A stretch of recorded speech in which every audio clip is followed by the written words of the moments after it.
এই সমাজ মাদক মুক্ত করা সম্ভব, এই সমাজ নেশামুক্ত করা সম্ভব। অভাব শুধুমাত্র আমাদের সৎ উদ্যোগ নেওয়ার, সৎ সাহস এবং সৎ উদ্যোগ যদি আমরা নিতে পারি তাহলে সম্ভব। সম্মিলিত প্রচেষ্টার মাধ্যমে এই সমাজ থেকে মাদক বিতাড়িত করা যাবে।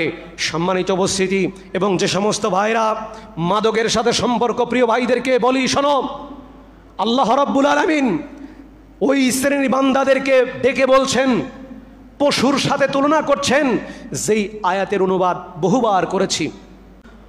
মানুষ এবং জিনদের ভিতর থেকে বহু সংখ্যককে আমি জাহান্নামের জন্য সৃষ্টি করেছি, যাদের কলব আছে, অন্তর আছে, বুঝে না, দুই চোখ আছে, দেখে না, দুই কান আছে, শোনে না। উলাইকা কাল আনাম বাল হুম আদল, তারা হচ্ছে চার পাওয়ালা চতুষ্পদ জন্তু জানোয়ার, তার চেয়েও নিকৃষ্ট।